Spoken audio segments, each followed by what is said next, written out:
No nii, tervist! Täna on siis see päev, kus lüpsame tassidele sangad. Tegime eelmine kord 5 tassi.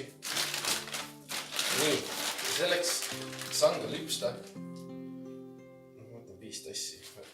Alati võtta pigem rohkem savi kui vähem kätte, sest me lüpsame järjest sangad ühest tükist. Kui on vaja teha näiteks 50 sanga, siis on nagu väga raske võtta seda tükki ühte kätte, aga võtame umbes niimoodi, et saaks siit saab 15 tüsiki kindlasti, aga tavast mina teen umbes 10 kaupa. Sõtkume iga tüki ikka läbi jälle korralikult, pakist otse ei tule midagi. Nii. Ja selleks, et lüpsta sanga, on meil vaja vett. Minul on hea soe vesi. Soe veega on lihtsam, mõnusam. Ja siis teeme niisuguse savitüki. Ehk siis alt ajame ta kitsamaks, ülevalt jätame niisuguse suurema tüki, kus me saame kogu juurde lüpsta see, et oleks ka mugavam kinni hoida, et kui me vett võtame see vahele, siis et käest ära kukuks, siis ülevalt jätame laiema. Nii, ja hakkame pihta. Käsi läheb märjaks, savi läheb märjaks täpselt nagu treimisega. Ja lihtsalt lüpsame sanga alla. Kuna me tegime need tassid siuksed suhteliselt õhukesed ja vorma ka see nõuab, et me ei saa talle teha just ümarat sanga, siis teeme, mina lüpsan talle siukse suhteliselt laia, et oleks mugav hoida. Kas see näiteks nagu need? Suhteliselt laia sanga, aga samas niipidi õhukese, et oleks mugav hoida, aga samas ta ei oleks nii suur kohmakas, et ta kuidagi vormi ära likub. Seega, lihtsalt alla lüpstes tuleb ümarsang ja nüüd, et saada laiaks, ma panen pöidla siia kohta ja surun pöidla nagu rohkem sisse. Keeran savi teistpidi ja teen täpselt samamoodi siit poolt. See peab olema kogu aeg selline hästi ühtlane surve tegelikult, et surud liiga tugevasti, siis lihtsalt savi läheb puruks. Nii, siin on üks sang olemas.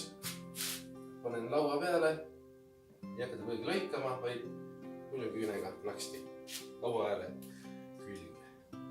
Nii, ja tuleb järgmine. Lüpsame täpselt samamoodi ja kohe juba teame, et teeme laiemat sanga. Surume savi kohe laiemaks.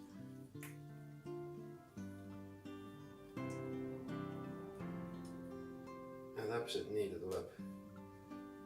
Ja kõik lüpstud sangad mina teen hoides siis savi üleval. Osad pooled niimoodi, et nad pooled laua ääre külge savi ja sikutavad sealt alla seda või kuidagi laua peal, aga ma arvan, et me kõik suudame savitükki nii kaua üleval hoida, et ei pea ta kuskile maha panema. Ja mugav järgmine samm. Nii, võtame aga jälle uue. Ja siis nüüd on see savi suur tükk nagu näha, et miks see vajalik on, siit hoiame kinni ja siit võtame nagu savi juurde kogu aeg ja lüpsame alla.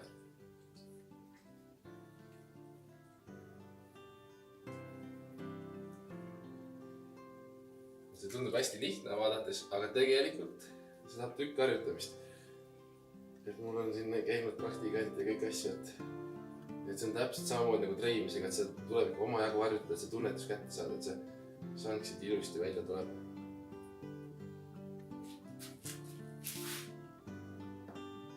Tavaliselt ikkagi on nii, et treitud asjale läheb siis lüpstud sang, et need käivad nagu käsi käes.